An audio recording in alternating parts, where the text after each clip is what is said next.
С праздником вас! Великой Победы! Ура!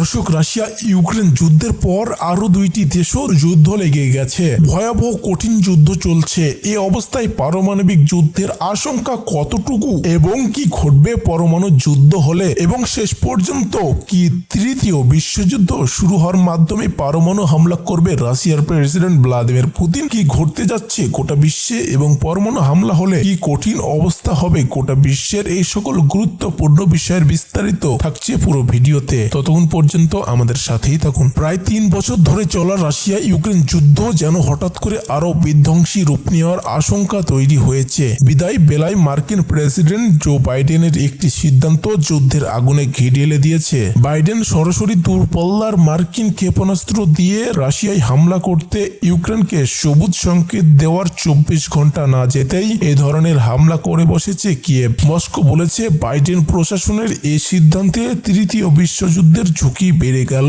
কারণ এটা এখন আর ইউক্রেনের হামলা নয়, যুক্তরাষ্ট্রের হামলা বলে বিবেচনা করা হবে। এরপর পরেই ইউক্রেনে পরমাণু অস্ত্র ব্যবহারের অনুমতি দেন রাশিয়ার প্রেসিডেন্ট ভ্লাদিমির পুতিন। জানিয়ে পরমাণু যুদ্ধের বড় ধরনের আশঙ্কা তৈরি হয়েছে। কিন্তু প্রশ্ন হচ্ছে, সার্বিক বৈশ্বিক প্রেক্ষাপটে পরমাণু যুদ্ধের সংখ্যা আদৌ কি আছে? সরকার বাইডেন প্রশাসন তাদের বিদায় বেলায় হঠাৎ করে যুদ্ধের উন্মাদনা বাড়িয়ে দেবে তা হয়তো কেউ ভাবতে পারেননি, কারণ সবাই এই যুদ্ধ সমাপ্তির একটা স্বপ্ন দেখছেন। যুক্তরাষ্ট্রের নবনির্বাচিত প্রেসিডেন্ট ডোনাল্ড ট্রাম্প মানুষকে সে আশা জাগানিয়া স্বপ্নটাই দেখিয়েছেন। তিনি বলেছিলেন ক্ষমতায় আসার 24 ঘন্টার মধ্যে ইউক্রেন যুদ্ধ বন্ধ করবেন। প্রেসিডেন্ট নির্বাচিত হওয়ার পর যুদ্ধ বন্ধের প্রাথমিক দৌড়ঝাঁপ শুরু করেছেন তিনি, কিন্তু এরই মধ্যে বাইডেন ও পুতিনের পাল্টাপাল্টি বিস্ফোরক সিদ্ধান্তে পারমাণবিক যুদ্ধ তথা তৃতীয় বিশ্বযুদ্ধের একটা ঝুঁকি তৈরি হয়েছে। যুক্তরাষ্ট্রের ইউটা অঙ্গরাজ্যের সিনেটর মাইক লি বলেছেন, তৃতীয় বিশ্বযুদ্ধ শুরুর জন্য একটা মঞ্চ তৈরি করে দিলেন জো বাইডেন। এটা যেন সত্যি না হয়, আসুন সে প্রার্থনাই করি। তবে বেশিরভাগ বিশ্লেষকদের মতে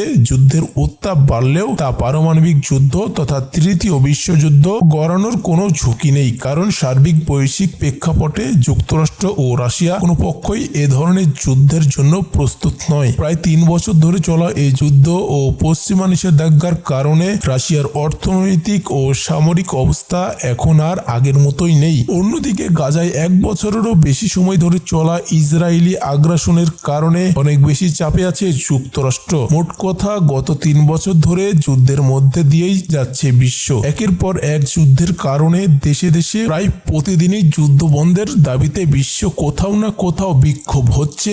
এ অবস্থায় বড় ধরনের ঝুঁকি কোনো পক্ষই নিতে চাইবে না বলে মনে করেছেন বিশ্লেষকরা। আর পারমাণবিক যুদ্ধ শুরু হলে তা শুধু ইউরোপ আমেরিকায় সীমাবদ্ধ থাকবে না, কোনো মহাদেশেই বাদ যাবে না। তাই অন্তত একটি কারণে এই যুদ্ধের আশঙ্কা খুবই কম। ধরা যাক পারমাণবিক শক্তিধর একটি দেশে অন্য একটি দেশের উপর পারমাণবিক অস্ত্র নিক্ষেপ করলো। যদিও একটি বোমাই যথেষ্ট, তবুও সে একটি বোমা মেরে নিশ্চুপ থাকতে পারবে না। দুটি কারণে। প্রথমত, এই বোমাগুলো তৈরি করা হয়েছে, কিন্তু বাস্তবে পরীক্ষা করে দেখার কোনো সুযোগ নেই। বোঝা মুশকিল সেটা কতটা কার্যকর। সব বোমাই হয়তো ফর্মুলা অনুযায়ী কম্পিউটার সিমুলেশনের মাধ্যমে পরীক্ষা করে দেখা হয়েছে, অথবা ভূগর্ভ কোনো বিশেষ এলাকায় বিস্ফোরণ ঘটিয়ে পরীক্ষা করা হয়েছে। যেটা পরীক্ষা করা হয়েছে সেটা তো গেছেই, আর সে আদলে যে বোমাগুলো বানানো হয়েছে ওগুলো গুদামে আছে। তাই একটা সন্দেহ থাকবেই, যদি সেটা নির্দিষ্ট লক্ষ্যবস্তুতে আঘাত এনে বিস্ফোরিত না হয়, তাহলে তো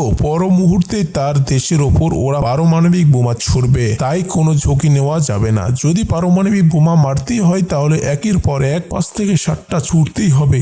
আজকের এই ভিডিও সম্পর্কে আপনাদের মূল্যবান মতামত অবশ্যই আমাদেরকে কমেন্ট